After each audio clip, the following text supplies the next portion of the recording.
Welcome to दीक्षांत IAS.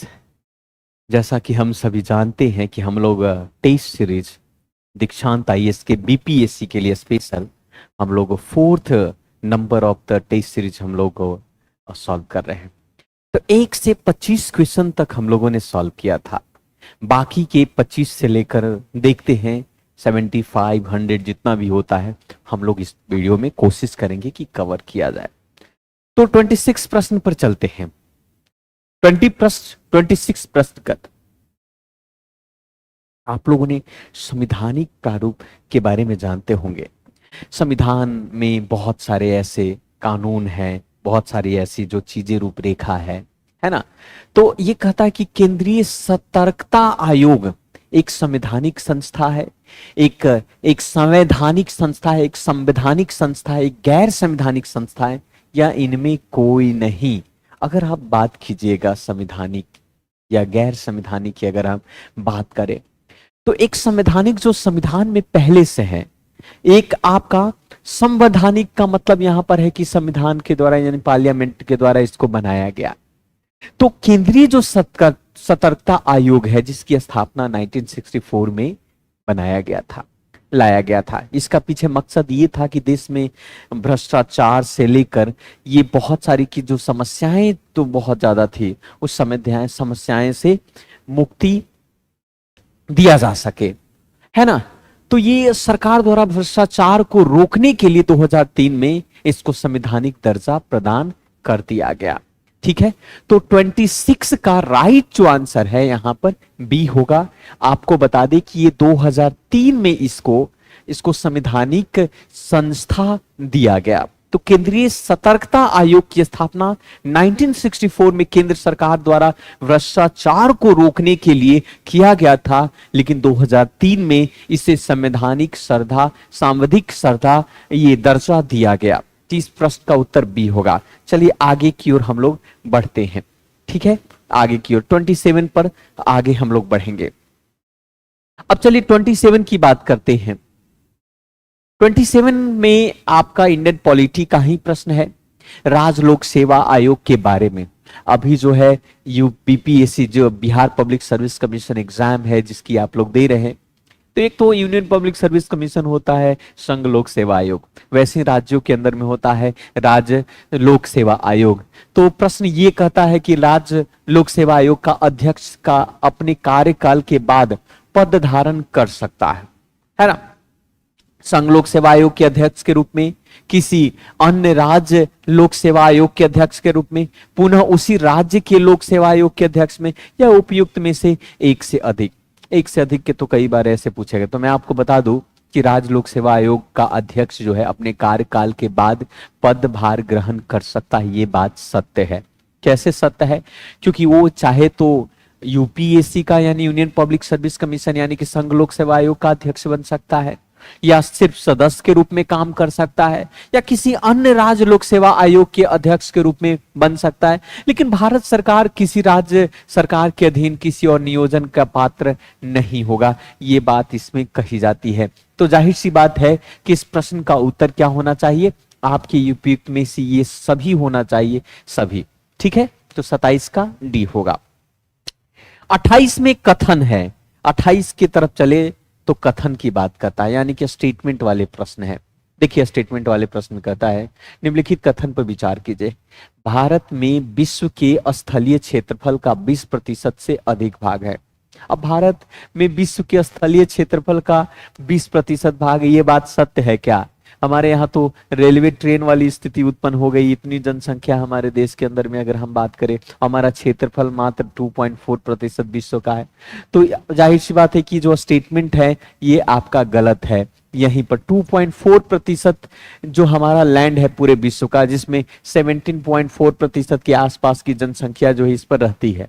दूसरा, भारत की अक्षांशीय और देशांतरीय विस्तार की लगभग 60 डिग्री। नहीं भाई साहब, भारत का जो मुख्य भूभाग है 8 डिग्री 4 मिनट से लेकर आप कह सकते हैं कि 37 डिग्री यानी कि 37 डिग्री 17 मिनट नॉर्थ तक है अगर हम इसकी अक्षांश की बात करें, लेकिन वही देशांतर की बात करें तो 68 डिग्री 7 मिनट से लेकर 97 डिग्री 24 मिनट ईस्ट में है भारत। अगर ऐसे आप बनाइएगा, मैं अगर आपको आसान भाषा में आप लोगों को कहूं कि इस तरीके से अगर भारत के, तो ये अक्षांश है और इस तरीके से देशांतर होता है ना। तो इस तरीके से फॉर्मेट में आप इस चीजों को देख सकते हैं। तो इस से बात है, इसका आंसर क्या होगा?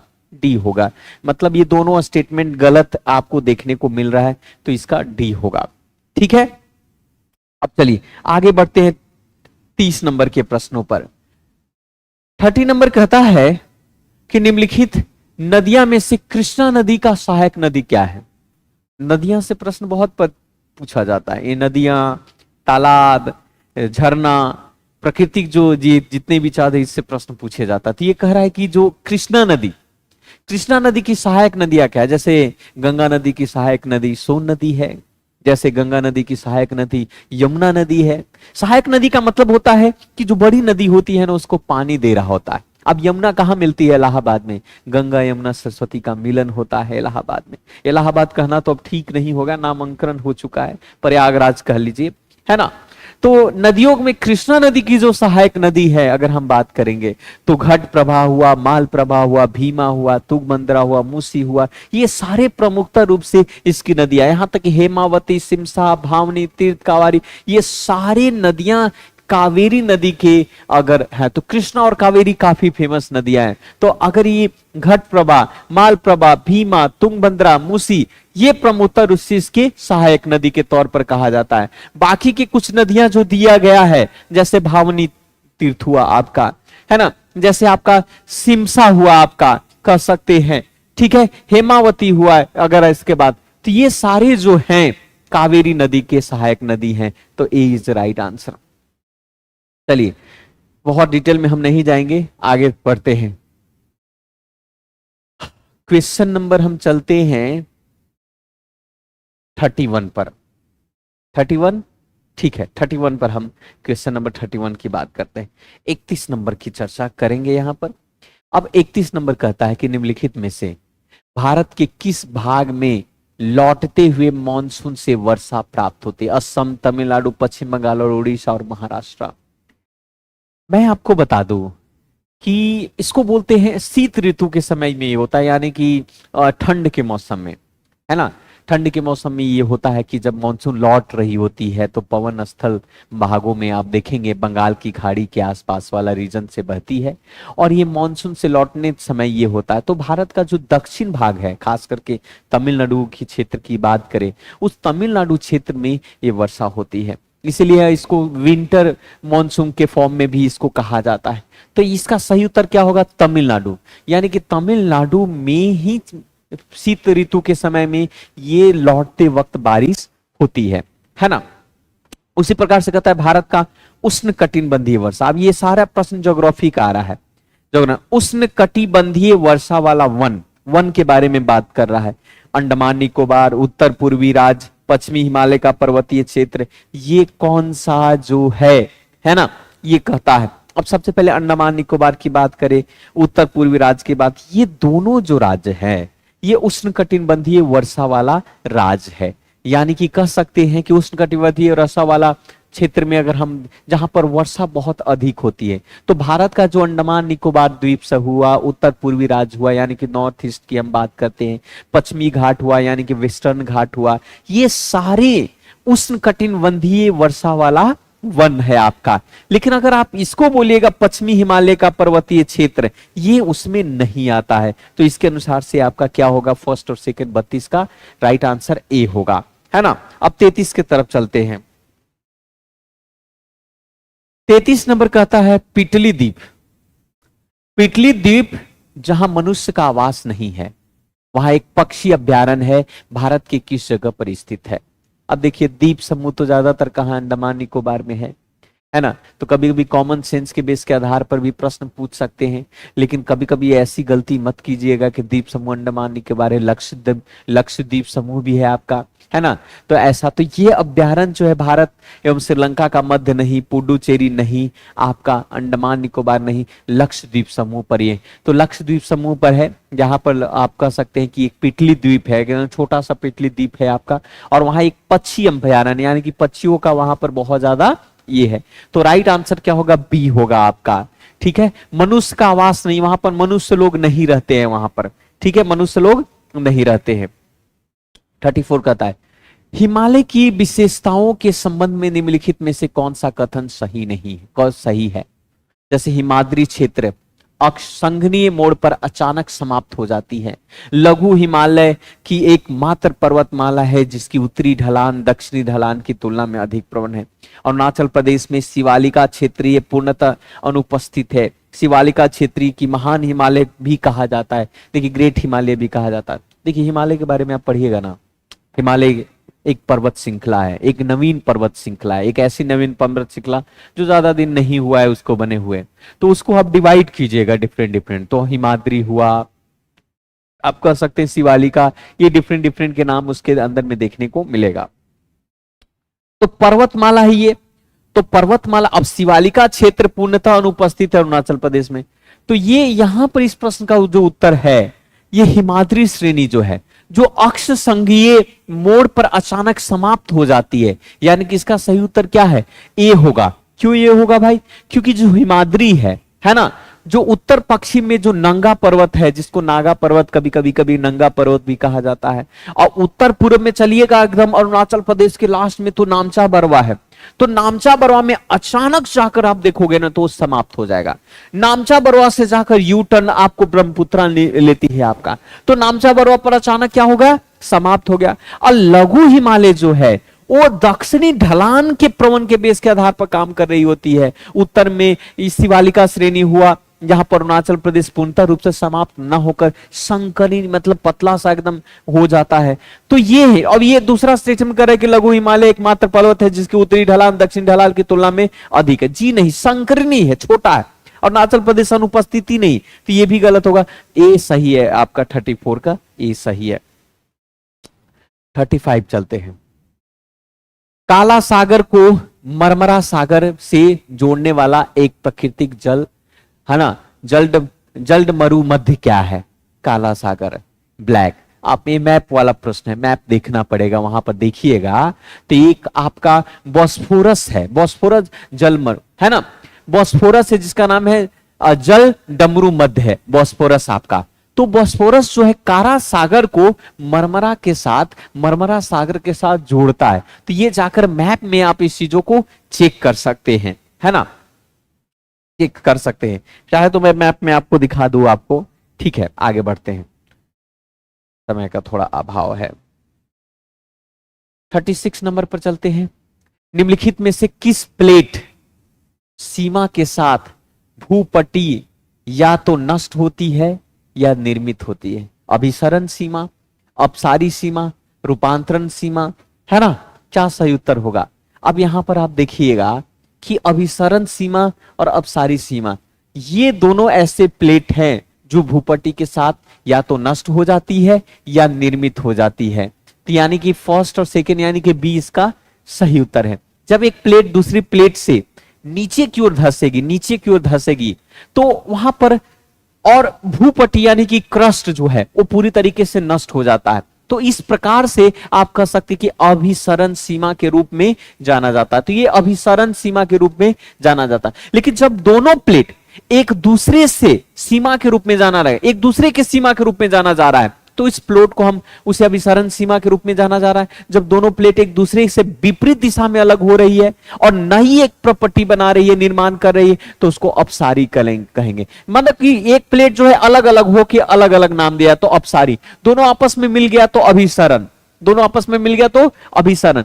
और एक तीसरा जो प्लेट है आपका, जबकि रूपांतरण जो सीमा होता है, ना तो भूपट्टी नष्ट होगा और ना ही नया बना, दोनों तरीके से अलग अलग है आपका। इसमें क्या है, एक में अभिसरण में क्या हो रहा है, ये प्लेट है, ये प्लेट आपस में मिल गया, एक नया प्लेट बन गया तो अभिसरण हुआ आपका। अपसारी में क्या हुआ कि एक प्लेट था उसमें अलग अलग हो गया आपका, अलग अलग हो गया तो ये अलग बन गया, ये अलग बन गया तो अभिसारी। और इसमें ना तो नया बन ही रहा है और ना ये चीज हो रहा है, तो इसलिए B is right answer. B सही उत्तर होगा। नेक्स्ट क्वेश्चन चलते हैं। बंदरगाह है, इसको ऐसे ही मिला लेते हैं हम लोग। बंदरगाह 37 नंबर क्वेश्चन। अब 37 नंबर क्वेश्चन में क्या है भाई, आप देखेंगे इसमें 37 में तो एक बंदरगाह है जिसका नाम है हैम्सबर्ग नाम है, और हैम्सबर्ग जर्मनी में है, ये बात सही है। हैम्सबर्ग जर्मनी में, बर्ग्स टाइप के जितने भी होंगे बर्ग्स टाइप के वो आपके जर्मनी में होंगे।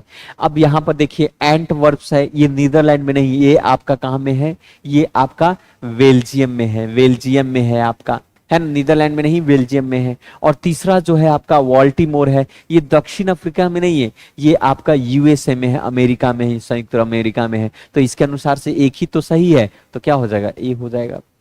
नेक्स्ट क्वेश्चन 38 की बात करते हैं। ये 38 क्वेश्चन, निम्नलिखित में से कौन सा प्रवासन प्रवासन के लिए प्रतिकारक है ना, प्रवासन, अब प्रवासन प्रतिकर्षण, तो प्रतिकर्षण कारक की बात कर रहा है, वो भी प्रवास के लिए, यानी कि माइग्रेशन के लिए।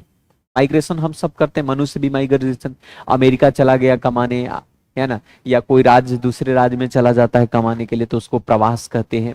तो प्रवास के लिए प्रतिकूल क्या है भाई, तो प्रवास के लिए सिंपल सी बात अगर हम बात करें यहां पर, तो राइट आंसर क्या हो कि प्रतिकूल जलवायु होगा आपका, उसी के कुल जलवायु की बात होगा। दूसरी बात करता है शांति और अस्थायित्व, प्राकृतिक विपदा और महामारी, ये प्रवासन के लिए प्रतिकर्षक कर रहा है, यानी कि गलत है। अब मान लिया कि मुझे रहने के ठंड का मौसम बहुत ज्यादा है, हमें ठंड अच्छी नहीं लगती है, हम गर्मी वाले राजस्थान वाले लोग हैं, ठंड बहुत ज्यादा हमें लग रही है, तो हम रह पाएंगे क्या, नहीं रह पाएंगे, तो ये आपका एक हो गया। दूसरा शांति अगर रहेगा तो जाहिर सी बात है, प्राकृतिक विपदा और महामारी आ रही है तो नहीं रह पाएंगे, प्रवासन हो जाएगा। रोजगार की कमी रहेगा तो इसके कारण से हम प्रवास कर जाएंगे, लोग बिहार से दिल्ली आ जाते हैं, बिहार से यूएसए चले जाते हैं क्योंकि रोजगार के कारण। शिक्षा और स्वास्थ्य की सुविधा नहीं मिलेगी तो माइग्रेशन हो जाएगा। तो इसमें आप देख सकते हैं कि first and third is right answer, यानी कि बी इसका सही उत्तर है। ठीक है, कुछ वर्ल्ड ज्योग्राफी से भी प्रश्न दिए गए हैं, जैसे आपका वर्ल्ड ज्योग्राफी की बात करते हैं, कुछ वर्ल्ड ज्योग्राफी से प्रश्न है। देखिए यहाँ पर 39 नंबर क्वेश्चन ऐसा ही कुछ कह रहा है। 39 कहता है कि वह नदी जो फ्रांस और जर्मनी की सीमा पर प्रवाहित होता है और उत्तरी सागर में विलीन हो जाती है, उस नदी का नाम क्या है। राइन नदी का नाम आप लोगों ने सुना होगा साहब। क्वेश्चन नंबर 39 की अगर हम बात करें, राइन नदी का नाम सुना होगा, तो राइन नदी जो है, राइन नदी कहां पर है, जर्मनी और फ्रांस, बेल्जियम और नीदरलैंड, ये औद्योगिक रूप से उन्नत देशों से होकर बहती है। इन सभी देशों से होकर ये राइन नदी बहती है। आपका कौन कौन सा देश, राइन नदी जर्मनी में भी है, आपका फ्रांस में भी है, बेल्जियम में भी है, नीदरलैंड में भी, इन सभी देशों में भी आपको बहती है। तो ये नदी मुख्य रूप से जर्मनी और फ्रांस के बीच में सीमा को बनाती है। अब भारत पाकिस्तान के बीच में सीमा बनाने वाली नदियां कौन कौन से, सिंधु नदी सीमा बनाती है कि नहीं बनाती, झेलम भी बनाती है क्योंकि झेलम नदी। तो वैसे ही राइन नदी जो है जर्मनी और फ्रांस के बीच में सीमा बनाते हुए उत्तरी सागर में जाकर मिल जाती है। लेकिन अगर हम डेन्यूब नदी की बात करें तो ये वाला जो नदी है, ये वाला पहला वाला जो नदी है, ये जाकर ब्लैक सागर यानी कि काला सागर में जाके मिले। मिसिसिपी की बात कीजिए, ये वाला जो मिसिसिपी जो नदी है, ये मिसिसिपी नदी जाको अंटार्कटिका महासागर में मिलता है आपका, है ना। तो मुख्य रूप से इसका सही उत्तर सी होगा आपका। 40 में कहते हैं कोपेन द्वारा विकसित जलवायु के वर्गीकरण में किस पद्धति का सबसे व्यापक उपयोग किया जाता है। कोपेन द्वारा विकसित जलवायु, व्यवस्थित, अनुभाविक, जाननिक, उपयुक्त में से कोई। अब देखिए 40 में कहता है कि ये विकल्प दिया हुआ है 40 की अगर हम बात करें कोपेन के बारे में, सो कोपेन द्वारा विकसित की गई जलवायु के बारे में बात किया गया है। तो ये मुख्य रूप से जो अनुभाविक पद्धति है, जो सबसे व्यापक उपयोग के रूप में अगर देखा जाए तो ये होता है अनुभाविक। अनुभाविक जो है ये कोपेन द्वारा विकसित जलवायु का एक वर्गीकरण है जो सबसे व्यापक रूप से आपको उपयोग में लाया जाता है। ठीक है, नेक्स्ट प्रश्न की तरफ चलिए। नेक्स्ट क्वेश्चन नंबर कितना है, द क्वेश्चन इज 41। 41 कहता है, थोड़ा सा और बढ़ा देता हूं,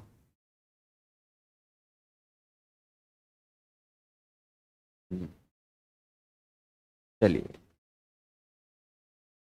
हाँ, संयुक्त राज्य अमेरिका के मध्य मैदानों पर चिनूक हवाएं चलती। हवाएं कई प्रकार की होती है, एक चिनूक हवाएं हैं। चिनूक हवाएं का क्या प्रभाव पड़ता है, चिनूक, है ना। 41 की अगर हम बात करें चिनुक हवाएं के बारे में, तो चिनुक हवा है। और ये जो है ना खास करके बहुत सारी पर्वत माला है। हिमालय पर्वत एक माला है आपका, अरावली पहाड़ है आपका। ऐसे ही एक जगह एक पर्वत है आपका रॉकी पर्वत। रॉकी पर्वत पूर्वी ढलानों से के सहारे चलने वाले एकदम गर्म होता है। ये चिनुक जो हवा बहुत ही गर्म और शुष्क पवन है आपका। तो इसके प्रभाव से क्या होता है कि उस आसपास का इलाके का तापमान बहुत ज्यादा बढ़ जाता है। तो चिनुक जो हवा है, रॉकी पर्वत, आप कह सकते हैं कि रॉकी पर्वत के पूर्वी ढलान के सहारे चलने के कारण जो ये गर्म और शुष्क पवन हो जाता है। यानी कि आप कह सकते हैं कि जाड़े का तापमान बढ़ जाता है ये चिनुक हवाओं के कारण। इसके प्रभाव से जाड़े का तापमान क्या हो जाता है, बढ़ जाता है। ये तो ऐसे ही गर्मी का तापमान घट जाता है, इस पर कोई असर नहीं पड़ता, ऐसा नहीं होगा। ए राइट आंसर होगा। उसी प्रकार से भिन्न भिन्न प्रकार के मृदाओं के बारे में, यानी कि सॉइल, मिट्टी के बारे में पूछ रहा है कि जल धाराएं क्षमता का घटता हुआ क्रम बताइए। यानी कि ये मृदा है और ये मृदा के बारे में बात कर रहा है कि कौन सा मृदा कैसा है। 42 नंबर में अगर चर्चा करेंगे तो ये आप देखेंगे कि जो मृतिका है, गाद है, बालू है, ये सारी मृदाएं जलधारा की क्षमता के साथ घटता रहता है, यानी कि पानी के साथ बहता रहता है। तो मृतिका जो होगा सबसे ज्यादा जलधारा के साथ, क्षमता के साथ घटेगा। उसके बाद गाद होगा, उसके पास बालू होगा। तो इसका राइट आंसर क्या होगा, बी होगा। मृतिका, गाद और बालू। नदी में देखेंगे कि गाद बह रहा है साथ में, बालू भी साथ में बहता है। तो उसी प्रकार से मृतिका, तो मृतिका जो है, मृतिका मृदा जलधारा क्षमता के साथ घटता है, घटता हुआ क्रम। तो ये सबसे कम, उसके बाद गाद, उसके बाद बालू की बात करते हैं। नेक्स्ट 43 नंबर पर चर्चा करेंगे। 43 नंबर जो कहता है कि 2011 में जनगणना हुआ तो उसके अनुसार बिहार में महिला यानी कि स्त्री और पुरुष की जनसंख्या का प्रतिशत कितना है। यानी कि 2011 के अनुसार पुरुष कितना प्रतिशत बिहार में है और महिला कितना प्रतिशत बिहार में। 2011 है, बहुत ज्यादा डेंसिटी है बिहार में। अगर डेंसिटी की घनत्व की बात करें, महिला पुरुष की घनत्व तो बहुत ज्यादा है।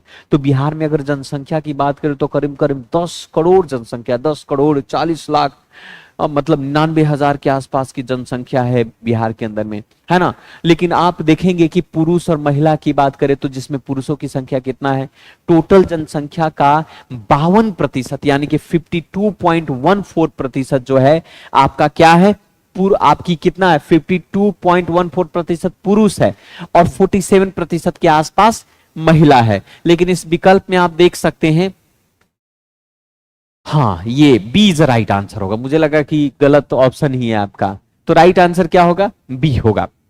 नेक्स्ट कहता है 2011 के जनगणना के अनुसार से बिहार में, तो मतलब 52% जो है वो पुरुष है और 47% महिलाएं हैं। बी राइट आंसर है। 2011 के जनगणना जब हुआ तो उनके अनुसार बिहार का सबसे न्यूनतम साक्षरता वाला 3 जिला कौन से, जिसमें कम साक्षरता है, लिटरेसी रेट बहुत कम है ये 3 जिला में। तो 3 जिला ये पूछ रहा है कि कौन कौन सा 3 जिला है ना। सबसे ज्यादा अगर साक्षरता सबसे कम की बात करें, सबसे पहले कम की बात करें तो सबसे कम साक्षरता वाला जिला कौन है, तो पूर्णिया जिला है। और सबसे अधिक साक्षरता की बात करें, जबकि रोहतास की साक्षरता सबसे अधिक है ना। तो ये बात कर सकते हो। यहां पर कौन कौन सा, तो राइट आंसर क्या होगा यहां पर, तो यहां पर राइट आंसर पूर्णिया होगा। तो पूर्णिया सबसे कम साक्षरता, उसके बाद सीतामढ़ी, उसके बाद कटिहार, और सबसे अधिक साक्षरता किसका है, रोहतास का है। रोहतास जिला का सबसे अधिक साक्षरता है। ठीक है, ये चीज ऐसे याद रखिएगा एग्जाम में। 45 में फिर से चलिए, बिहार से संबंधित है आपका। कहता है 2011 की जनगणना के अनुसार बिहार के कुल जनसंख्या के अनुसूचित जनजाति का प्रतिशत कितना है। 45 के बारे में कह रहा है।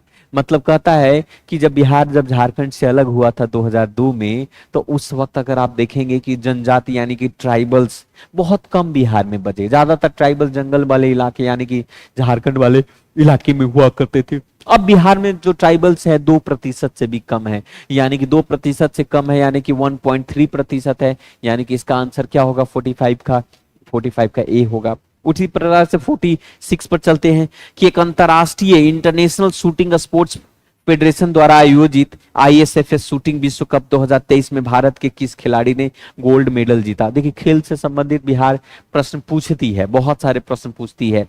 तो ये कह रहा है कि जो इंटरनेशनल शूटिंग जो स्पोर्ट फेडरेशंस हैं, तो शूटिंग विश्व कप 2023 में भारत की तरफ से आपका कौन जीता? ठीक है, कौन जीता आप ही लोग बताइए। तो आप लोग तो बता नहीं पाएंगे क्योंकि लाइव तो है नहीं। तो भारत की तरफ से एक व्यक्ति है आपका नर्मदा नितिन जो है, आपके रुद्राक्ष पाटिल है, ये भारत की तरफ से इन लोगों ने स्वर्ण पदक जीता है। तो राइट आंसर क्या होगा? राइट आंसर होगा आपका रुद्राक्ष पाटिल भी है, आर नर्मदा नितिन भी है ना। तो इनमें से एक से अधिक ऑप्शन है, यानी कि डी इज राइट आंसर है। तो इन दोनों ने गोल्ड मेडल जीता था, तो डी राइट है, रुद्राक्ष पाटिल और आर नर्मदा नितिन। तो इसके सही आंसर क्या होगा? डी होगा 46 का। 47 की तरफ चलिए आप लोग। फसई के बारे में तो आप सब लोग जानते होंगे। फसई भोजन के लिए प्रमुख है आपका। फसई द्वारा प्रकाशित 5वें राज्य खाद्य सुरक्षा सूचकांक में बड़े राज्यों की श्रेणी में किस राज्य ने शीर्ष स्थान प्राप्त किया? यानी कि 47 का प्रश्न का उत्तर क्या होगा भाई? आंध्र प्रदेश है, हरियाणा है, तमिलनाडु है और केरला है। तो 5वें राज्य खाद्य में अगर हम बात करें तो केरला। केरला के बारे में अगर हम बात करें, सबसे ज्यादा अगर बेहतर रैंक प्राप्त किया है तो केरला पे, यानी कि डी इसका सही उत्तर होगा। 47 का डी हो जाएगा। 48 की बात करते हैं। हाल ही में भारत ने किस देश के साथ 50 स्टार्टअप एक्सचेंज प्रोग्राम शुरू किया? 50 स्टार्टअप एक्सचेंज प्रोग्राम किया भारत किसके साथ? ठीक है, तो हमारा पड़ोसी मुल्क है ये आपका। अगर हम बात करें ये बांग्लादेश जो है, तो बांग्लादेश के साथ जो है भारत ने 50 स्टार्टअप एक्सचेंज प्रोग्राम शुरू किया है बांग्लादेश से। भारत और बांग्लादेश दोनों एक दूसरे को उद्यमी समुदाय के बीच में सहयोग करने के लिए एक दूसरे पर, है ना, साझेदारी का बढ़ावा देने के लिए प्रोग्राम चलाया था। और इस प्रोग्राम के तहत 50 स्टार्टअप एक्सचेंज प्रोग्राम शुरू किया गया। ठीक है, 48 का। 49 पर चलते हैं। 49 पर का भी प्रश्न का उत्तर हम लोग देख लेते हैं। 49 और 50। अब देखिए 49 की बात करता है। 49 कहता कि हाल फिलहाल में चीन ने अपना एक उपग्रह, है ना, झोंगी सिंह 26 लॉन्च किया। इसे लॉन्च किया गया किसके लिए? अब ये प्रश्न जो है ना, ये प्रश्न कभी कभी आपको परेशान करेगा। तो ऐसे प्रश्न में क्या कहता है? तो चीन का एक झोंगजिंग उपग्रह है, 26 उपग्रह नाम था, वो रॉकेट था, लॉन्च किया गया था 3B लॉन्च के आधार पर आप कह सकते हैं, है ना। तो ये 3B रॉकेट है आपका, 3B रॉकेट है इसका। इसका राइट आंसर, उसका नाम था झोंगजिंग 26 उपग्रह के साथ अपना रॉकेट लॉन्च किया था मार्च 3B को, यानी कि 3B रॉकेट ए। हाल फिलहाल में चर्चा हुआ है मारवर्ग। आप देख सकते हैं कि एक वायसराय है, एक अंतरिक्ष यान है, एक निमोनिया के लिए निर्मित टीका है, एक रोबोट है। क्या सही उत्तर होगा इसका? 50 का बताइए। तंजानिया एक जगह है और तंजानिया में हाल फिलहाल में मारबर्ग वायरस के एक बहुत बड़ा प्रकोप देखने को मिला है और बहुत सारे संक्रमण घातक वायरस आपको, ये खास करके ये जो बुखार होता है, रक्तस्रावी बुखार के कारण जो है काफी जान भी गई है यहाँ पर। तो एक वायरस है आपका, ये क्या है? एक वायरस है आपका। तो ये जो 50 क्वेश्चन, आगे के भी कुछ प्रश्नों को हम सॉल्व करेंगे। ठीक है, अब चलिए बात करते हैं आगे के कुछ प्रश्नों पर हम चर्चा करते हैं। ठीक है, थोड़ा सा पानी पी लिया जाए।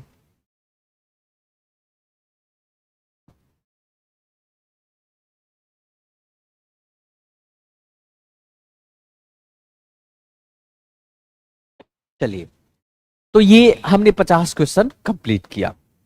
आगे के भी कुछ प्रश्नों को सॉल्व किया जाए, है ना। समय थोड़ा कम है आपके लिए, है ना।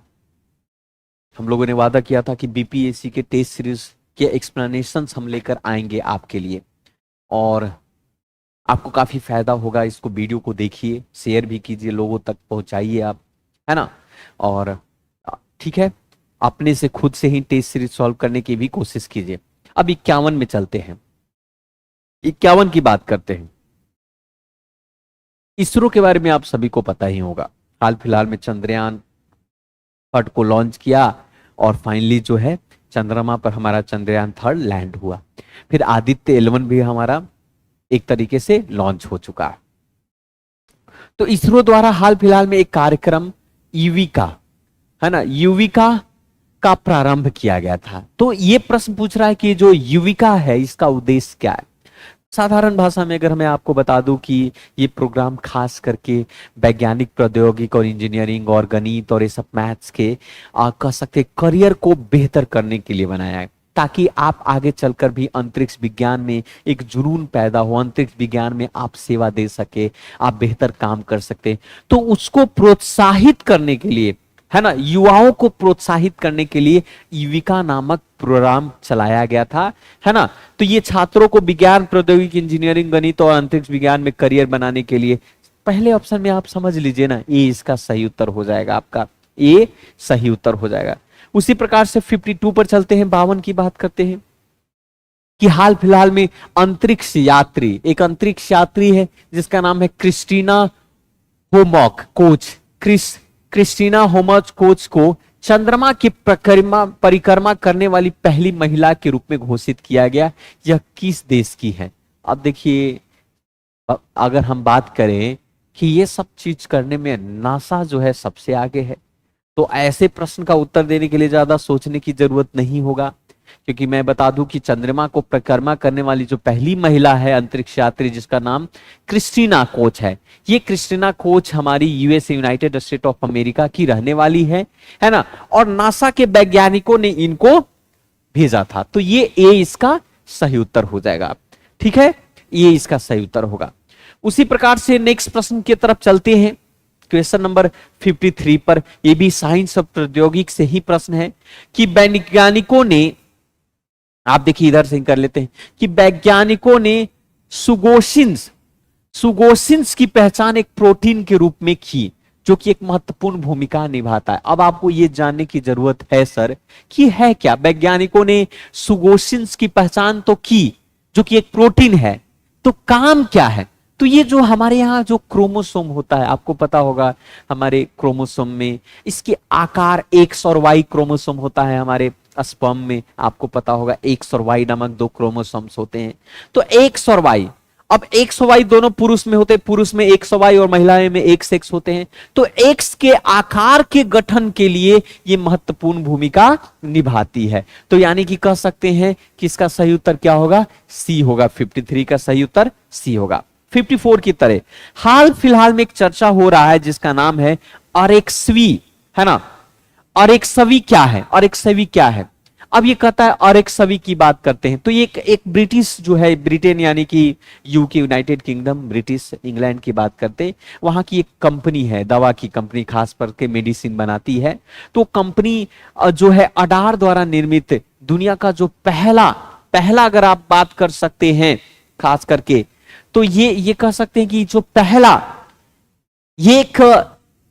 ये रेस्पिरेटरी सिंसिटियल वायरस वैक्सीन बनाया, ये वायरस वैक्सीन बनाया, ये बी वाला पहला वाला बात करते हैं, ये है ना।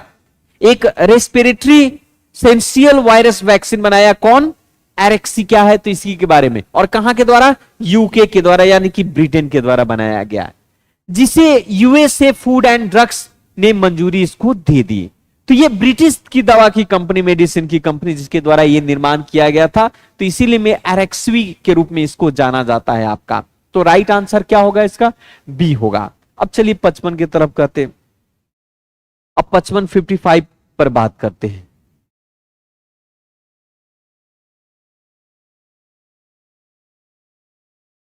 फिफ्टी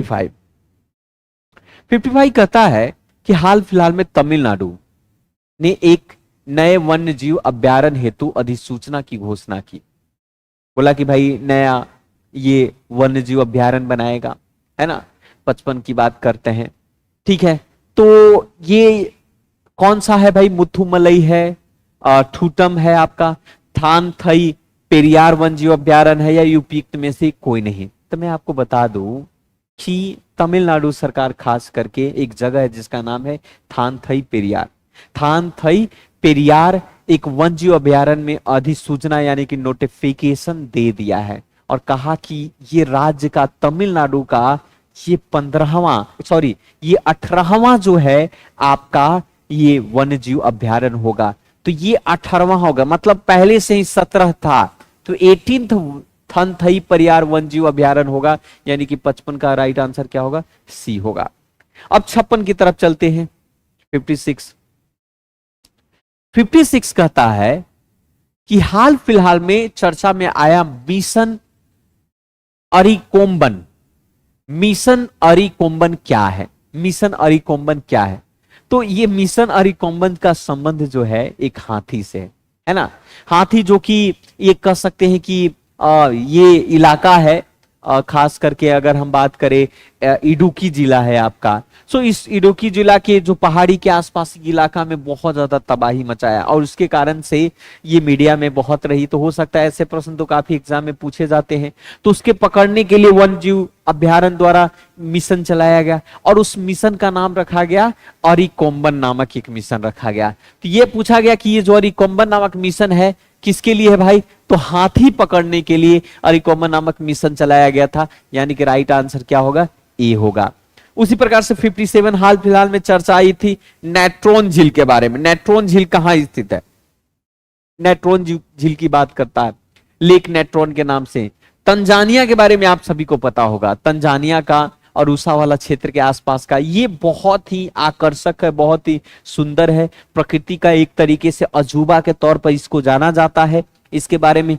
तो तंजानिया में ये नेट्रॉन्स झील है जो काफी आकर्षक है ना, मनमोहक है काफी आपका। तो ये आपका यहां पर दे सकते हैं। उसी प्रकार से क्वेश्चन नंबर 58 की बात करें कि हाल फिलहाल में वर्ल्ड एनर्जी ट्रांजिशंस आउटलुक 2023 है। वर्ल्ड एनर्जी ट्रांजिशंस आउटलुक 2023 का रिपोर्ट जारी की गई। इसके लिए की गई भाई अंतरराष्ट्रीय नवीकरण एजेंसी के द्वारा, ओपेक के द्वारा, अंतरराष्ट्रीय वन संस्थान के द्वारा, आईएमए के द्वारा, है ना। अब देखिए यहां पर आप लोगों ने एनर्जी ट्रांजिशन का नाम सुना होगा 2023 में, वर्ल्ड एनर्जी ट्रांजिशन आउटलुक के बारे में। तो ये खास करके जितने भी नवीकरणीय ऊर्जा है उस नवीकरणीय ऊर्जा का वो करती है आपका। तो कह सकते हैं कि वर्ल्ड एनर्जी ट्रांजिशन किसके बारे में है? अंतरराष्ट्रीय नवीकरणीय ऊर्जा एजेंसी के बारे में। यानी कि 58 का राइट आंसर क्या होगा? ए होगा। ठीक है। 59 के बारे में चलिए थोड़ा, 59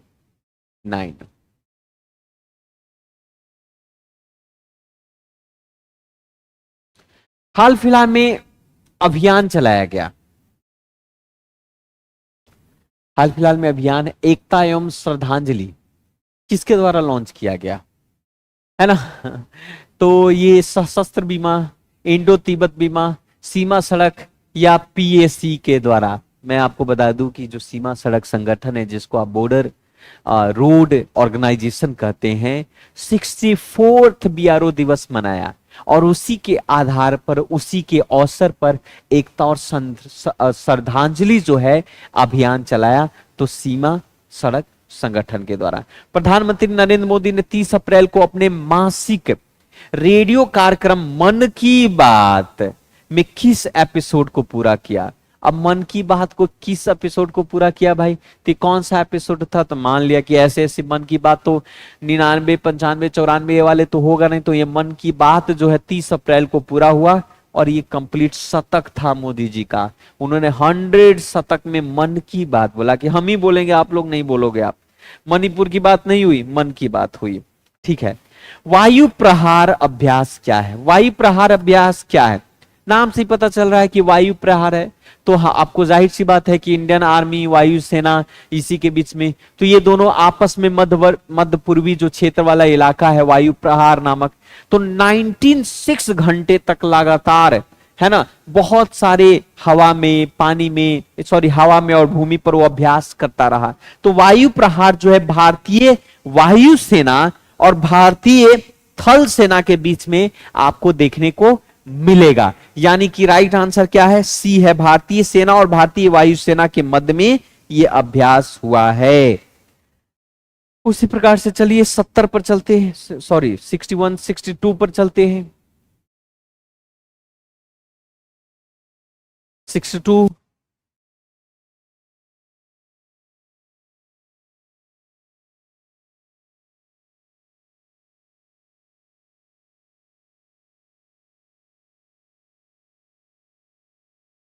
कोई बात नहीं,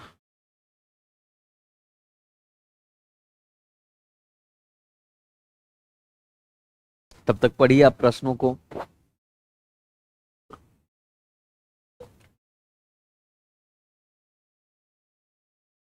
कहता है कि केंद्रीय बजट 2023 के दौरान प्रधानमंत्री कौशल विकास योजना 4.0 की घोषणा की गई।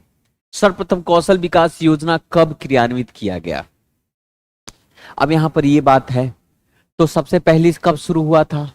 तो मोदी जी सबसे ज्यादा एक्साइटेड कब थे? 2014 के बाद 2015 में। शुरुआती में नया में हर कोई चीजें करता है। तो सर्वप्रथम पहली बार जो कौशल विकास योजना 2015 में क्रियान्वित किया गया था, उसको लाया गया था। तो जाहिर सी बात है, ये इसका सही उत्तर होगा। भारत के पहले मॉडल G20 शिखर सम्मेलन का आयोजन किसने किया? आपको पता ही है कि भाई दिल्ली में अभी शिखर सम्मेलन चल रहा है। तो इंडियन इंस्टीट्यूट ऑफ डेमोक्रेटिक जो लीडरशिप के द्वारा जो है पहली बार G20 जो शिखर सम्मेलन का आयोजन किया जाएगा, यानी कि IIDL के द्वारा किया जाता है आपका, यानी कि 63 का क्या हो जाएगा? C होगा। IIDL Indian institute of democratic leadership के द्वारा IIDL के द्वारा किया जाता है। IIDL की अगर हम बात करें तो उस समय एक हमारे पूर्व सांसद सदस्य हुआ करते थे जिनका नाम था रामभाऊ साहब, रामभाऊ महालानी। उन्हीं की स्मृति याद में Indian institute of democratic leadership की स्थापना की गई थी। भारत के शहीद दिवस कब? कभी कभी ऐसे प्रश्न भी पूछ देते हैं कि शहीद दिवस कब मनाया जाता है। तो शहीद दिवस मुख्य रूप से महात्मा गांधी जी का देहांत हुआ था। देहांत तो नहीं कर सकते, महात्मा गांधी जी को नाथूराम गॉडसे ने 30 जनवरी को उनकी हत्या कर दी थी। तो उसी दिन 30 जनवरी को शहीद दिवस के रूप में मनाया जाता है, क्योंकि महात्मा गांधी की मृत्यु वाले दिन जो है उसको मनाया जाता है। यानी कि सही राइट आंसर क्या होगा? 64 का ये होगा शहीद दिवस। दूसरी पॉइंट कहता है, नेक्स्ट प्रश्न कहता है 65 पर चलते हैं कि हाल फिलहाल चर्चा में रहे रैकून स्टीलर क्या है? ये रैकून स्टीलर क्या है? रैकून स्टीलर की अगर हम बात करें तो जैसे पिछले वाले टेस्ट सीरीज में भी हम लोगों ने मैलवेयर के बारे में बात किया था, हमने वायरस के बारे में बात किया था, ये भी वैसा ही आपका। तो ये जो है रैकून स्टीलर जो है एक मैलवेयर है आपका, है ना? एक क्या है? ये मैलवेयर है खास करके। ये कैसा है भाई? तो ये साइबर अटैक होता है। तो केंद्रीय जो अर्धसैनिक खास करके बल वाले लोग हैं, या फिर आयकर विभाग वाले लोग हैं, यानी कि आयकर विभाग का मतलब क्या होता है? इनकम टैक्स वाले लोग होते हैं। तो सरकार की 8 ऐसी संस्थाएं हैं और उस संस्थाओं को रैकून स्टीलर मैलवेयर के द्वारा जो है टारगेट किया गया था, है ना? उस पर अटैक किया गया था। तो इसलिए आप कह सकते हैं 65 का राइट आंसर क्या होगा? बी होगा। ठीक है, चलिए हम बात करते हैं 65 के बाद 66 पर चलते हैं। 66 देखिए, आजकल आक्रमण कई तरीके से किए जा सकते हैं। जल, थल, वायु, मैलवेयर, बायो, हर तरीके से आक्रमण किया जाता है। इंडिया जस्टिस रिपोर्ट 2022 किसके द्वारा जारी किया जाता है? अब देखिए ना, जस्टिस है।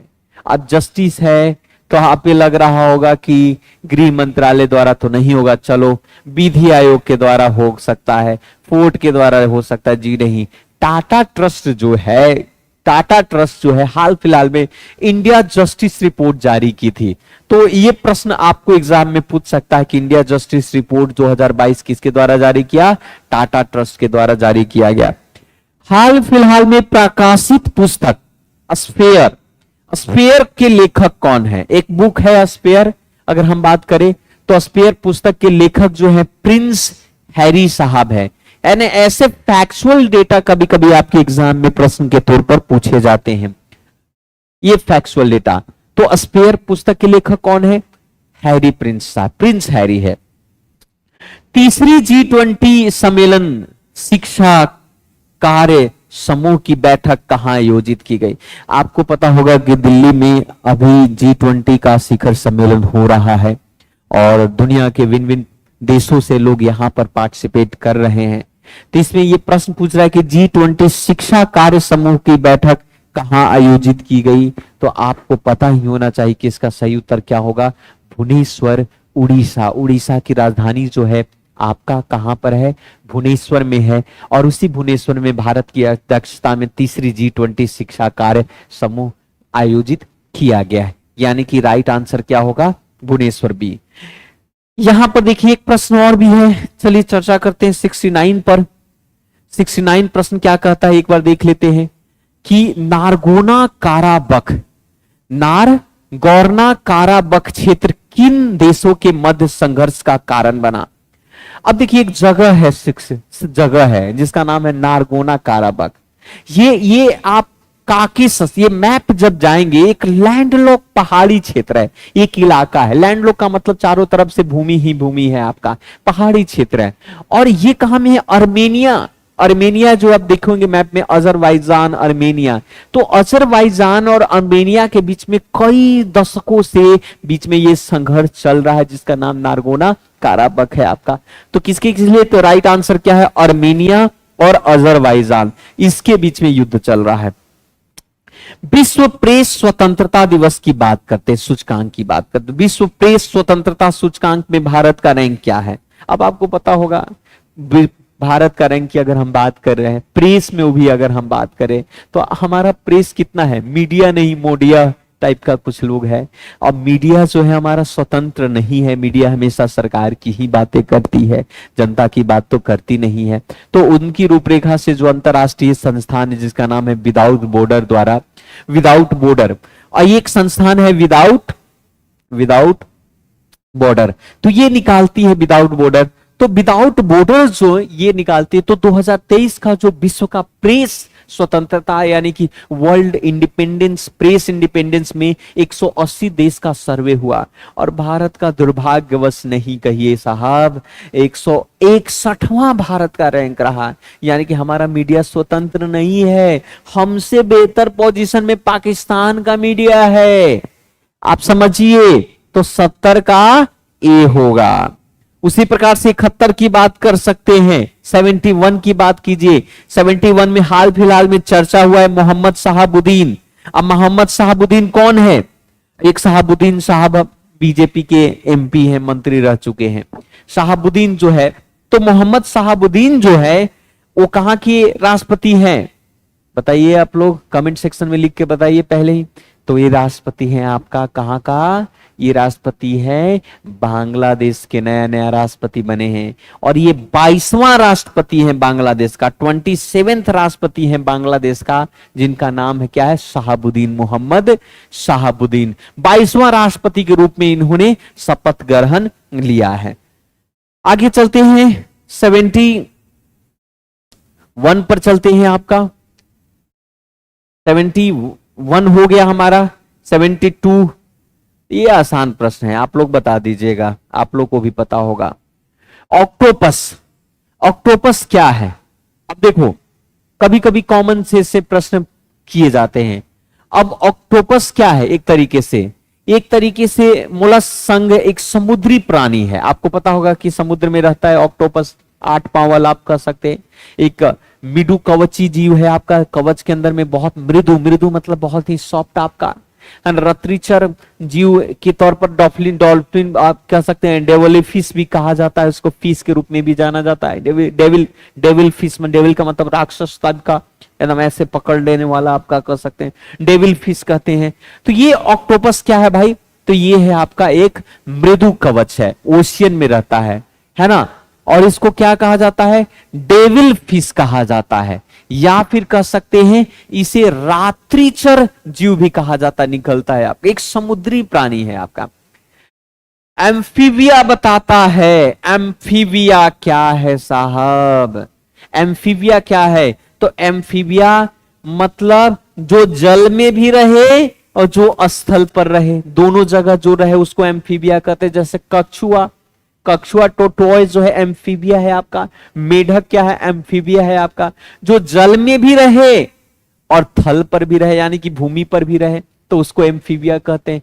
उभयचर भी कहते हैं। क्या इसको हिंदी में बोलते हैं? एम्फीबिया का उभयचर कहते हैं, है ना। पृष्ठवंशीय प्रणाली का ये है जो सदा जल और थल दोनों पर रहता है। आगे बढ़ते हैं, 74 की बात करते हैं साहब। 74 क्या है?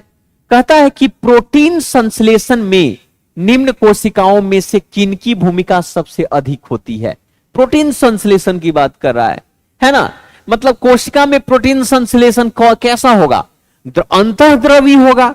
अंतर्द्रवी का मतलब अंदर अंदर द्रव निकलेगा, जलिका होता है ना। राइबोसोम्स होते हैं आपका, जब उसके बारे में संरचना के बारे में पढ़ेंगे तो राइबोसोम्स होगा, जलिका होगा, अंतर्द्रवीय होगा, ये सारे उसके अंदर में होंगे कि नहीं। प्रोटीन संश्लेषण निम्नलिखित में से कोशिकाओं की किनकी भूमिका में सबसे अधिक महत्वपूर्ण है, तो अंतःद्रवी जलिका और राइबोसोम में, यानी कि इसका सही उत्तर क्या होगा, बी होगा इसका सही उत्तर, यानी कि राइट आंसर इज बी आपका।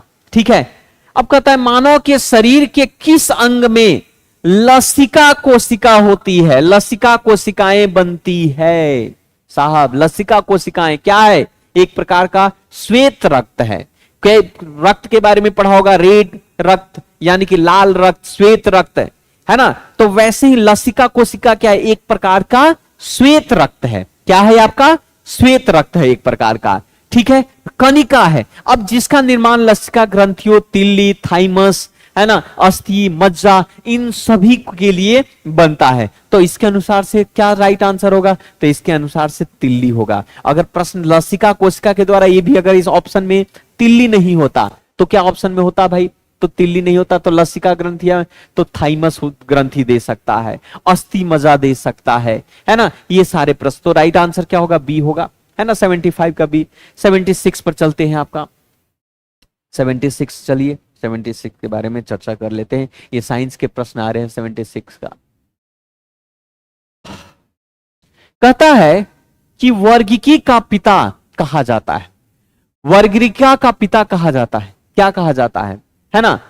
कैरोलोनस लिनियस को कहा जाता है, ग्रेगर जॉन मेडल को कहा जाता है, रॉबर्ट हुक को कहा जाता है, रॉबर्ट रीड को कहा जाता है।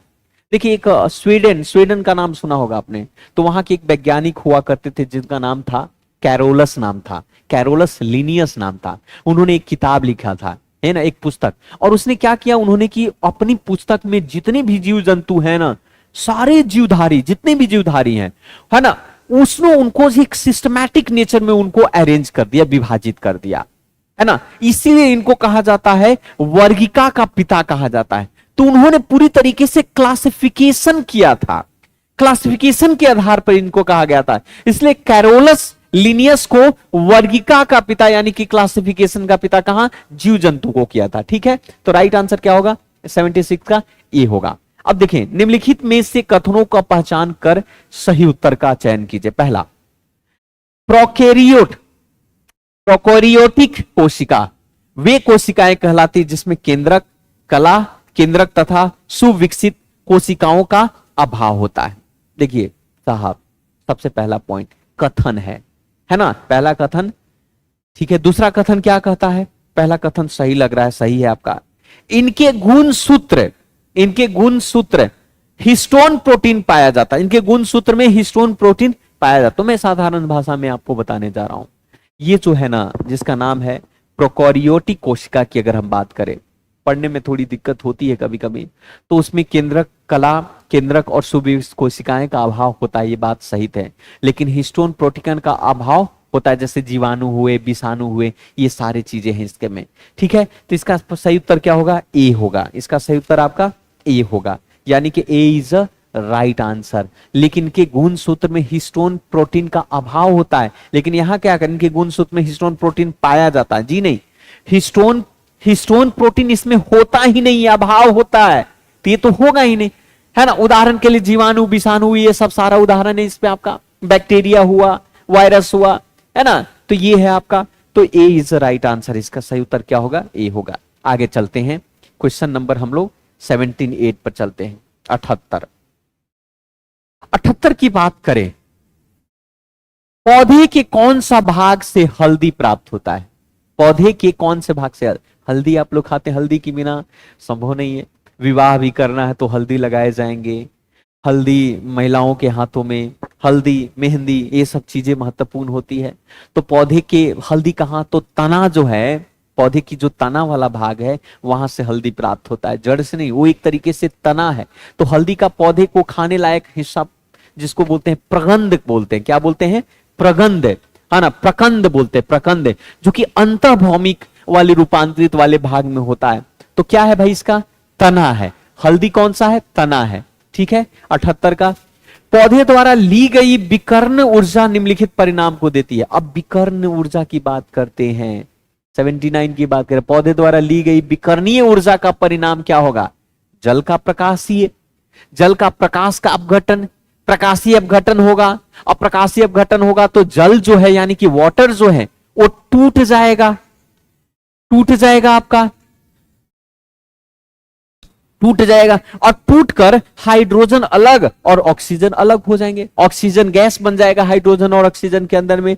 तो जल के प्रकाश का अपघटन होता है पौधे द्वारा, यानी विकर्णीय ऊर्जा क्या करता है? जल का प्रकाश का अपघटन करता है, यानी हाइड्रोजन और ऑक्सीजन को बना देता है आपका।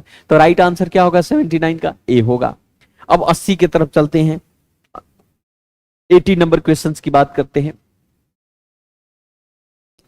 80 नंबर क्वेश्चन, स्टार्च के बारे में आप लोगों ने पढ़ा होगा। स्टार्च, चावल में भी स्टार्च बहुत होता है।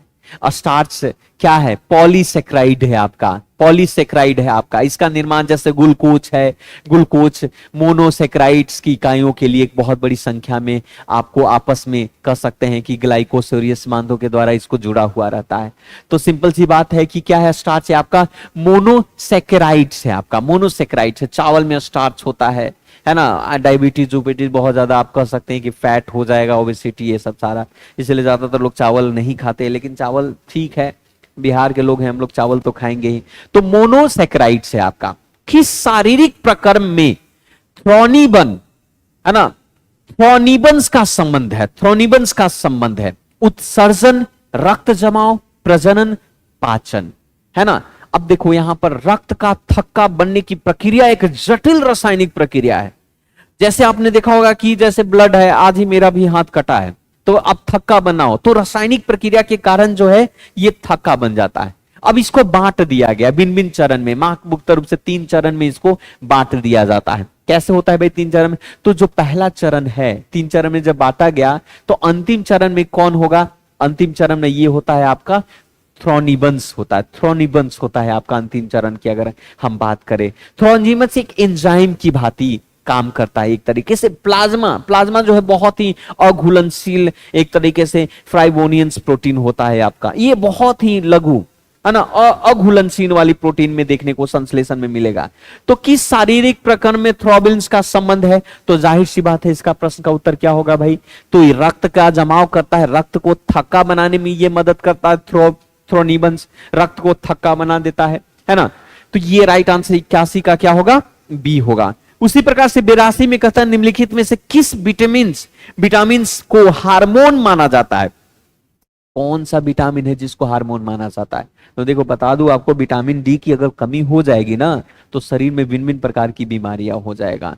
शरीर के अंदर में कैलोफेरस आप जाता है कि सृजन में पाया जाता है आपका। बीमारी में थकावट महसूस होगी विटामिन कमी के कारण से, आपका शरीर टूटता है, आपका जोड़ों में दर्द होती है, गांठ होने लगती है विटामिन डी के कारण। और विटामिन डी जो है आपका सूर्य के प्रकाश में भी काफी कुछ मिलता है।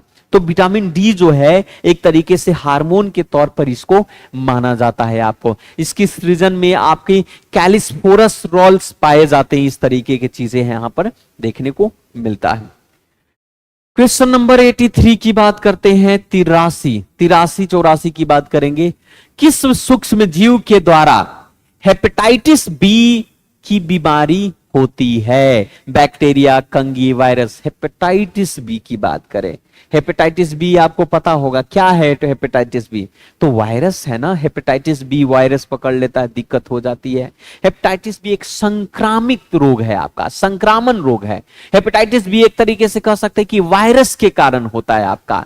वायरस आपका जो लीवर खराब हो जाएगा, जो पीलिया रोग होता है, पीलिया रोग के बाद जो है ना हेपेटाइटिस होता है, यानी कि यकृत हमारा जो लीवर है उसमें सूजन आ जाता है और सूजन होने के कारण जलन पैदा होता है, जिसके कारण से हेपेटाइटिस बी आपको होता है, पीलिया रोग भी हो जाती है। तो लीवर की बीमारी। तो 83 में क्या पूछ रहा है भाई? Protozoa, bacteria, virus. क्या है ये आपका वायरस है, यानी कि 83 का राइट आंसर क्या होगा? सी होगा। निम्नलिखित में से कौन सा विषाणु जनित नहीं है, यानी कि बैक्टीरिया जनित नहीं है? खासरा, क्षय रोग, पोलियो। अब देखिए एड्स क्या है? एड्स वायरस है। एक्वायर्ड इम्यूनोडेफिशिएंसी सिंड्रोम के बारे में आपको पता होगा। होता है ना। तो 84 का अब कहता है निम्नलिखित में कौन सा रोग विषाणु जनित नहीं है, यानी कि विषाणु एड्स की बात कर सकते हैं, पोलियो है ना, खसरा का टीका, ये सब आप लोगों ने सुना होगा। तो पोलियो एक संक्रामक रोग है, जो पोलियो एक कह सकते हैं कि जो मेलाइटस विषाणु के द्वारा होता है। खसरा भी एक विषाणु रोग है, परंतु क्षय रोग यानी कि टीबी एक जीवाणु जनित रोग है, यानी कि ट्यूबरोक्लोसिस भी कहा जाता है, एक जीवाणु जनित रोग है आपका। एक माइक्रोबैक्टीरियम्स होता है उसके अंदर में, क्लोरोफिस नामक की एक तरीके की जीवाणु होता है। तो 84 का राइट आंसर क्या होगा, बी होगा, क्षय रोग यानी कि टीबी होगा। ट्यूबरोक्लोसिस की बात करते हैं जनित, क्षय रोग आपका कर सकते हैं। ये क्या है भाई, क्षय रोग क्या है, ये वायरस है, जीवाणु है आपका, विषाणु नहीं जीवाणु है आपका। ठीक है 84। 85 करता है परख नली शिशु, परख नली यानी टेस्ट ट्यूब बेबी के मामले में कौन सा सही है। टेस्ट ट्यूब बेबी की बात करते हैं 85 में। तो ये क्या होता है, परख नली शिशु कैसे होता है, तो क्या होती है जब महिलाएं खासकर की मादाएं की बात करें, तो दो मादाएं किसी कारणवश वो आपने जो प्राकृतिक रूप से नेचुरल रूप से वो गर्भधारण नहीं कर पाती, गर्भधारण करने में असमर्थ होती हैं, यानी कि आप कह सकते हैं कि वो प्रेगनेंसी उनका नहीं होता, प्रेग्नेंट नहीं हो पाती हैं। तो उनका अंडाणु क्या होता है ना, यानी कि उनकी जो अंडाणु है उसको कृत्रिम रूप से उनको क्या किया जाता है, वो निकाल के निषेचन कराया जाता है, और उसमें उनके पति के जो अंडाणु और शुक्राणु दोनों को निकाल कर उसमें परख नली में उसको मिक्स किया जाता है और निषेचन, और बाद में उसको परख नली शिशु भी कहते हैं, बाद में उसको बात करें। और इसी विधि से डिंबन और शुक्राणु का निषेचन माता के शरीर से बाहर जो पैट्री पात्रो कृत्रिम रूप से कराया जाता है। यानी कि कह सकते हैं कि यहां पर राइट आंसर क्या होगा कि निषेचन माता के शरीर के बाहर होता है, निषेचन परख नली के अंदर होता है, शिशु का परिवर्धन परख नली के अंदर होता है। इनमें से कोई नहीं, क्या होगा, मैंने अभी बताया आपको कि परख नली शिशु में, निषेचन माता के शरीर के बाहर होता है। यानी कि जो मादाएं किन्हीं कारणवश से प्राकृतिक गर्भधारण करने में असमर्थ हैं, मतलब नहीं कर पा रही हैं, तो उनका अंडाणु को कृत्रिम निषेचन किया जाता है, वो भी गर्भ, माता के गर्भ से बाहर। तो इसको बोलते हैं आपका 85 का ये हो गया। ठीक है आगे बढ़ते हैं, 86 पर चलते हैं। 86 क्या कहता है, 86 कहता है बायोचिप से क्या समझते हैं, बायोचिप। अब देखिए ऐसे ऐसे पॉइंट जो है आपके एग्जाम में पूछे जाएंगे कि भाई बायोचिप क्या है आपका। बायोचिप एक तरीके से अर्धचालक है आपका, सेमीकंडक्टर है आपका, एक समान एक ही चिप होता है, मात्र इलेक्ट्रॉनिक्स डिवाइस है आपका, आप कह सकते हैं परिपथ के जगह पर। वो जैविक पदार्थों में इसका काफी यूज होता है। बायोचिप के प्रयोग से डीएनए आरएनए प्रोटीन के रूप में इस चिप के सतह पर लगा दिया जाता है और उसके बारे में जानकारी देता है। तो बायोचिप है क्या, तो बायोचिप ये कह सकते हो कि आरएनए डीएनए तथा प्रोटीन से संबंधित ये मामला है। यानी कि इसके बारे में जानकारी जो है डीएनए आरएनए एक तरीके से और उसकी प्रोटीन के रूप में चिप की सतह पर से संबंध रखता है आपका बायोचिप। एक इलेक्ट्रॉनिक्स परिपथ होता है। ठीक है, उसी प्रकार से कह सकते हैं कि 87 में कुछ पदार्थ बाह्य चुंबकीय क्षेत्र में रखे जाने पर क्षेत्र की दिशा में प्रबल रूप से चुंबकित्व है ना, चुंबकित तो हो जाता है, तो उसे क्या कहेंगे। ये बहुत सिंपल है, वह पदार्थ जो बाह्य चुंबकीय क्षेत्र में रखे जाने पर है ना क्षेत्र की दिशा में प्रबल रूप से चुंबक तो हो जाता है ना, तो उसको क्या बोलेंगे। देखिएगा कभी कभी लोहा को आप बाहर रख दीजिए और कई दिनों तक बारिश पानी सब में आप रखिएगा लोहा को, तो लोहा में भी चुंबक तो आ जाता, लोहा में भी चुंबक तो आ जाता है। तो ऐसे को क्या बोलेंगे, ऐसो को सिंपल सी बात है भाई, लौह चुंबकीय पदार्थ बोलेंगे। यानी कि लौह चुंबकीय पदार्थ यानी कि 20 का सही उत्तर होगा, होगा कि नहीं होगा 20 सही उत्तर। 87 का भी। 88 पर चलते हम लोग। 88 alpha beta gamma, alpha beta gamma किरणों को जब फोटोग्राफिक प्लेट पर डाला जाता है तो क्या होगा भाई, अल्फा बीटा गामा है ना। अब अल्फा बीटा गामा को फोटोग्राफिक पर डाल रहा है तो क्या होगा, अल्फा बीटा गामा तीनों किरणें प्लेट को काला कर देगा। बहुत आप देखिएगा फोटोग्राफिक वाले प्लेट पर जाकर देखिएगा, वहां पर एकदम ब्लैक ब्लैक से आपको धब्बा दिखेगा। तो अल्फा किरणें प्लेट को लाल कर देगा, जी नहीं। बीटा किरणें प्लेट को काला कर देगा, गामा किरणें प्लेट को नारंगी कर देगा? जी नहीं। ये तीनों किरणें अल्फा बीटा गामा किरणें प्लेट को क्या बोलता है, लाली कर देता है? जी नहीं, ये भी नहीं होगा भाई। क्या होगा भाई 88 का? तो एक चीज देख लीजिए, यहां पर तीनों में लाल कर है तो स्टार्टिंग में क्या कर, बीटा किरणें प्लेट को काला कर देगा, यानी कि B is a right answer. B is a right. Alpha beta gamma तीनों किरणें प्लेट को काला कर देती है, तो इसमें बीटा तो दिया हुआ है ना, तो राइट आंसर क्या होगा? बी होगा। रडार, रडार बहुत महत्वपूर्ण चीज है। रडार के बारे में आप सभी को पता होगा। आपको हवाई जहाज से जाते हैं रडार, आप हर जगह रडार में की बात है। तो रडार में क्या होता है, नाम से ही पता चल रहा है। R four radio, A four, A four क्या होगा भाई? अब रेडियो को डिटेक्शन करेगा, करेगा कि नहीं? तो रेडियो को डिटेक्शन करना, तो रेडियो डिटेक्शन और क्या होगा? And ranging, radio detection and ranging. और इसका प्रयोग क्यों करते हैं भाई? तरंगों को उपयोग करके हम कई जो डिवाइस का प्रयोग करते हैं, यानी कि 89 का ए इज राइट आंसर। 89 का क्या होगा? ए होगा। नेक्स्ट क्वेश्चन पर चलते हैं। 90 पर 100 तक हम लोग पूरा कर लेंगे, है ना। चलिए आगे चलते हैं। 89 के बाद 90 पर चलते हैं। 90 कहता है पलायन वेग। पलायन वेग के बारे में, पलायन वेग कहता है कि क्या है पलायन वेग? ये फिजिक्स का क्वेश्चन, एनसीईआरटी अगर आप पढ़ेंगे तो पलायन वेग आपको देखने को मिलेगा। मतलब बहुत ही न्यूनतम वेग होता है, बहुत ही, आप जिसको फेंकेंगे ऐसे, है ना, और पृथ्वी कोई भी पिंड है और उस पृथ्वी के गुरुत्वाकर्षण क्षेत्र से वो बाहर चला गया और फिर जो है ना वो पृथ्वी पर लौट कर नहीं आया, तो उसको पलायन वेग कहते हैं, जिसको एस्केप वेलोसिटी कहा जाता। आप इतना जोर से फेंको आकाश में ना कि वो फिर से लौट के पृथ्वी पर ना आए, तो उसको पलायन वेग बोलेंगे। वह न्यूनतम वेग, वह न्यूनतम। अभी पलायन वेग कितना होता है? 11.2 किलोमीटर पर।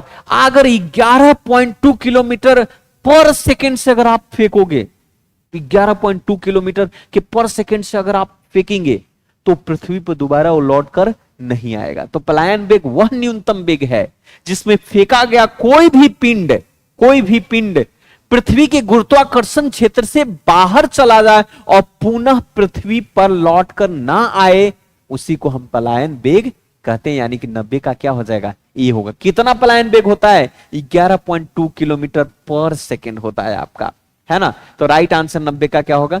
ये हो जाएगा। उसी प्रकार से 91 पर चलते हैं। 91 क्या कहता है? 91 कहता है कि एक इलेक्ट्रॉनिक पुंज को फास्फोरस के पर्दे पर फोकस कर प्रतिबिंब का पर्द पर जनित करना क्या कहलाता है? देखिए 91 में अगर हम बात करें कि रोस्टर स्कैन का प्रयोग जब हम लोग करते हैं तो कैथोड किरण जो होती है, ये रोस्टर स्कैन की बात कर रहे हैं, है ना। तो ये रोस्टर स्कैन को जब आप कैथोड किरण ट्यूब पर, यानी कि सीआरटी आप कह सकते हैं, मॉनिटर होता है यहां पर, तो इलेक्ट्रॉनिक गन की तरह काम करता है। इलेक्ट्रॉनिक पुंज को प्रक्षेपित कर देता है, फैला देता है। तो राइट आंसर क्या होगा 91 का? बी होगा। उसी प्रकार से 92 पर कहते हैं अंतरिक्ष यात्री निर्वात में सीधे खड़े नहीं रह सकता। अंतरिक्ष यात्री निर्वात, चलिए वैक्यूम में, वो वैक्यूम है तो वैक्यूम में सीधा खड़ा वो नहीं रह सकता। क्यों नहीं सीधा खड़ा रह सकते? क्योंकि वहां पर तो गुरुत्वाकर्षण बल है ही नहीं। तो अंतरिक्ष में कम गुरुत्वाकर्षण के चलते जो अंतरिक्ष जो है यात्री सीधे खड़े नहीं रह सकता है।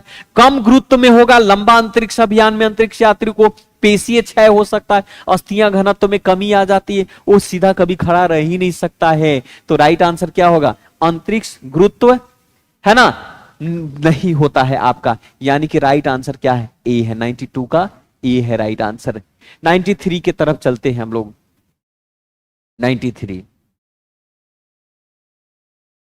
93 जल्दी हम लोग 100 के आसपास पहुंचने वाले हैं। 93 कहता है कि लोहे के कील पारे पर क्यों तैरती है जबकि वह पानी में डूब जाती है? बहुत सुंदर सवाल है और बहुत सिंपल सी बात है भाई। 93 पारा यानी कि मरकरी, है ना। तो क्या कीजिएगा कि जो पानी का घनत्व होता है लोहे के घनत्व से कम होता है। अगर पानी का घनत्व लोहे के घनत्व से कम है तो डूब जा रहा है, पानी ऊपर लोहा नीचे। लेकिन जब लोहे की कील पानी में डूब जाता है, जबकि जिसके कारण लोहे का कील पानी में डूब जाता है, तो पानी का घनत्व लोहे के घनत्व से कम होता है इसके कारण। लेकिन यहां पर भी यही है कि 93 में लोहे का कील पारे पर क्यों तैरती है जबकि वह पानी में डूब जाता है? जबकि पानी में वो डूब जाती है, क्योंकि पारा पानी से क्या होगा, लोहे का घनत्व पानी से अधिक और पारे से कम होता है, यही होगा ना। 93 का सी यही होगा, लोहे का घनत्व पानी से अधिक है इसलिए डूब रहा है और पारे से कम है। तो पारा का घनत्व क्या है, पारे से लोहे का घनत्व कम है, यानी पारा का घनत्व ज्यादा है लोहा से, तभी तो ऐसा हो रहा है। ठीक है, तो राइट आंसर क्या होगा इसका, सी होगा। 94 में आप देखिएगा, 94 की बात करते हैं, 94 की बात करते हैं। 94 कहता है कि भाप स्टीम डिस्टिलेशन की बात करते हैं, भाप आसवन की बात करते हैं। विधि का उपयोग कर उन पदार्थों के शोधन और पृथक्करण किया जाता है। 94 में अगर आप देखेंगे तो भाप आसवन विधि का प्रयोग करेंगे तो पदार्थ के शोधन और उसका पृथक्करण किया जाता है। क्यों भाई, क्योंकि भाप क्या करता है कि भाप के साथ जो वाष्पशील चीजें हैं, है ना, वाष्पशील चीजें हो परंतु जल में अभिसरणीय हो, यानी कि कह सकते हो यहां पर कि यहां पर भाप के साथ वाष्पशील हो परंतु जल में अभिसरणीय हो, तो भाप आसवन होगा, यानी कि स्टीम का डिस्टिलेशन विधि का उपयोग होगा, जिसके कारण से पृथक्करण हो जाता है। यानी कि राइट आंसर 94 का क्या होगा, ए होगा। 95 की तरफ चलिए, साइंस का ही प्रश्न है। 95 में जल का अपघटन बोल रहा है, बहुत सिंपल है। जल का अपघटन में ऊर्जा किस रूप से उत्पन्न होती है, जल का अपघटन में ऊर्जा किस प्रकार से होती है भाई, तो सिंपल सी बात है। अब जल का अपघटन कैसे होगा, जल का अपघटन क्या है भाई, एक प्रक्रिया है, एक प्रोसेस है। तो क्या होगा भाई, लवण के आयन, जल के आयन परस्पर आपस में सहयोग करके अम्लीय या क्षारीय घोल बनाते हैं और ऊर्जा और उष्मा के रूप में उसको निकलता है। तो 95 के क्या हो, किसके रूप में निकलेगा, उष्मा के रूप में निकलेगा, प्रकाश के रूप में थोड़ी निकलेगा, ध्वनि के रूप में थोड़ी निकलेगा, विकिरण के रूप में नहीं, उष्मा के रूप में निकलेगा, है ना। तो 95 का क्या होगा, बी होगा। 96 में कहते हैं कि हमारा उदर, उदर यानी कि पेट भोज के पाचन के लिए उत्पन्न करता है। क्या उत्पन्न करता है आप भोजन, 96 में हमारा जो उदर है, हमारा पेट है, सहोदर, इसे सहोदर भाई है हमारा, यानी सह मतलब एक साथ, एक ही उदर से जन्म लिए, एक ही पेट से जन्म लिए। तो हमारा उदर भोजन के पाचन के लिए कौन सा अम्ल निकालता है, तो हाइड्रोक्लोरिक अम्ल उत्पन्न करता है, हाइड्रोक्लोरिक वन। तो अपचय की स्थिति में हमारा जो उदर द्वारा ये अत्यधिक मात्रा में निकल जाता है, जिसके कारण से हमें एसिडिटी हो जाती है, यानी कि अम्लीय हो जाता है। तो राइट आंसर 96 का क्या होगा, सी हाइड्रोक्लोरिक अम्ल होगा, हाइड्रोक्लोरिक अम्ल होगा, यानी कि 96 का सी होगा। 97 की बात करते हैं, केमिस्ट्री का प्रश्न है आपका, plaster of Paris. Plaster of Paris जो है रासायनिक रूप से है, क्या है plaster of Paris, plaster of पढ़ा होगा आप लोगों ने, है ना। प्लास्टर ऑफ पेरिस क्या है ना, सल्फेट है आपका। प्लास्टर ऑफ पेरिस एक तरीके से क्या है, कैल्शियम सल्फेट है आपका, है ना। तो कैल्शियम सल्फेट, कल कैल्शियम सल्फेट है, ये अर्ध जल योजित कैल्शियम सल्फेट है आपका, कैल्शियम कार्बोनेट नहीं है, कैल्शियम रॉक्स नहीं, कैल्शियम सल्फेट है आपका। वायुयान के टायरों में कौन सी गैस भरी जाती है, अब ये प्रश्न है 98 का कि जो वायुयान हवाई जहाज उसके टायर में कौन सा गैस भरा जाएगा। तो जाहिर सी बात है कौन सा गैस भरा जाता है भाई, आप लोगों ने पढ़ा होगा, समझा होगा कई बार, नाइट्रोजन गैस के दबाव कम होने के कारण टायर में विस्फोट की संभावना कम होती है आपका। तो राइट आंसर क्या होगा, नाइट्रोजन गैस होता है आपका। तो नाइट्रोजन गैस इसमें आपको भरा जाता है इसके अंदर में, क्योंकि आपको बता दें कि वायुयान का जो टाइगर का दबाव तापमान बहुत ज्यादा होता है, उसका जो प्रेशर टेम्परेचर बहुत ज्यादा होता है। अब जब प्रेशर टेम्परेचर बहुत ज्यादा होगा तो वायुयान उतरने या रुकते समय टायर में विस्फोट की संभावना बहुत ज्यादा हो जाएगी। तो उस विस्फोट को कम करने के लिए, दबाव को कम करने के लिए, नाइट्रोजन गैस का दबाव कम होने के कारण जो है टायर में विस्फोट की संभावना जो है कम रहती है, इसलिए इसका आंसर ये होगा। 99 पर चलते हैं, 99 की बात करते हैं, आगे चलकर 99 पर। 99 कहता है कि डीएसपी के प्रतिशत फास्फोरस P2 और नाइट्रोजन इन पाया जाता है। अब देखिए डीएसपी की बात कर रहे हो आप लोग किसानी खेत वाले तो लोग होंगे ही, आपको पता ही होगा। तो डाई अमोनियम फॉस्फेट, डीएपी क्या होता है, डाई अमोनियम फॉस्फेट होता है, डीएपी डाई अमोनियम फॉस्फेट होता है। अब डाई अमोनियम फॉस्फेट में क्या क्या होगा भाई, जिसको आप NH4 हो गया, है ना, HPO, ये तरीके से आपका। तो रासायनिक संगठन में इसमें 46% जो है, खास करके अगर आप देखिएगा 46% की अगर हम बात करें 99 के अंदर में, तो ये 18% नाइट्रोजन होता है और बाकी P2O5 का मात्रा 46% होता है, यानी कि ए राइट आंसर होगा यानी कि रासायनिक सूत्र इसका NH4PO के फॉर्म में आप देख सकते हैं। लास्ट क्वेश्चन हम इस पर सॉल्व करेंगे, उसके बाद थोड़ी देर में हम चर्चा करेंगे। तो अभी लास्ट क्वेश्चन पर हम चलते हैं, 100 नंबर क्वेश्चन पर, कि ठंडे स्थान, कहता है कि ठंडे स्थानों में जल का हिमांक कम करने के लिए कारों के रेडिएटर में उपयोग किया जाता। अब मान लिया कि कार में आपने पानी डाला, रेडिएटर में पानी डाला और टेम्परेचर बहुत कम हुआ, और टेम्परेचर कम के कारण जो है रेडिएटर के अंदर का जो पानी है वो क्या हो जाएगा, एक तरीके से क्या बन जाएगा, वो पूरी तरीके से बर्फ जान जाएगा। तो ठंडे स्थानों पर जल के हिमांक बढ़ाने के लिए वहां पर एथिलीन ग्लाइकोल्स का उपयोग करते हैं। रेडिएटर के अंदर में क्या करते हैं, एथिलीन ग्लाइकोल्स का प्रयोग, यानी कि ए इसका सही होता है। तो ये मुख्य रूप से जिसकी हम लोगों ने चर्चा किया, बाकी के प्रश्नों को हम नेक्स्ट वीडियो में चर्चा करेंगे। So thank you very much, मिलते हैं फिर से।